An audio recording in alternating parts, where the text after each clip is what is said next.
I'll have them, and I'll do that because what invariably happens is that when you ask them, okay, can you bring your right ear to your right shoulder, they will do that. They will rotate. Really want more of a lateral flexion. So again, just as with anything, any symptoms right now? Go ahead and slide down a little bit. So your head's okay. So I'm going to put my arm here, a little bit of a depression, but not too much, just a slight depression. So now I'm going to move into glenohumeral abduction and go about 110 degrees, 110 degrees. Any symptoms with that? No. Okay. And I'm going to go into full forearm supination. Any symptoms? No. Already? Yeah. Jeez Louise. Okay, I'm going to back off a little bit here. So forearm supination. Then what I want you to do, let me see, make sure I'm sticking to my steps here. I want you to go ahead and bend your wrists back and your fingers back. Any symptoms with that? No. I'm going to overpress. You okay? Mm-hmm. Yeah. And I'm going to laterally rotate. How you doing? Okay. Okay.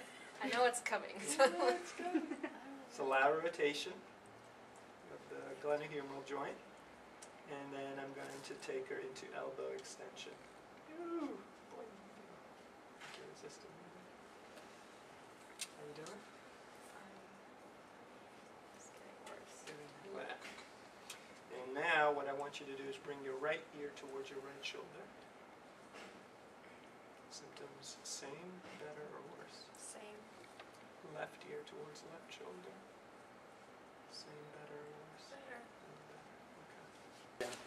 Okay. So establishing, so come a little bit closer towards me. So establishing resting symptoms. Just kind of controlling the scapula a little bit so that she doesn't hike up too much. Going to take her into glenohumeral abduction. Going to take her into glenohumeral lateral rotation. Forearm supination. So wrist and finger. Active wrist and finger extension. Yep. So now I try to move my hands, try to keep her in a supinated position. Add the overpressure. How you doing? Fine. Doing okay? And then full elbow extension. Right there. That's horrible. Yeah.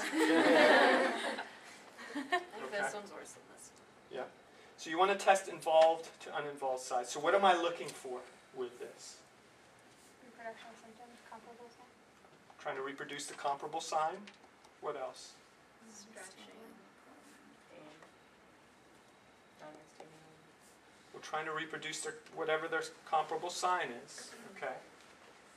If they don't have numbness and tingling and I produce numbness and tingling, it doesn't really tell me that much. I can produce numbness and tingling on everyone here, but they're not complaining of it. But what are those three things we're looking for? Moving a distal part makes it better or worse. Right. So you'll have to decide if they come in, let's say, with elbow pain or forearm pain. Would it be better to move their wrist or better to move their neck? Move their neck.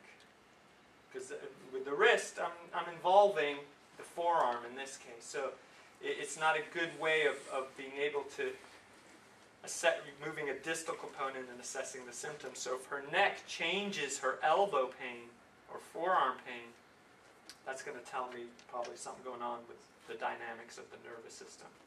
While the wrist may not really do it for me. So comparable sign, moving a distal component, and what else? Different than the contra, yeah. So looking at range. So let's say I did her side here, and I could get all the way out here, and then she'd feel it and be, normal pulling and pain here.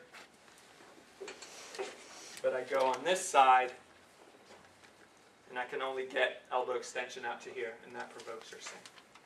So you're looking at a different range. And it's going to feel different too. It's going to feel like that kind of strong rubbery band that you're stretching, that you're like, whoa, that just feels really, really tight. And that's going to clue you into something.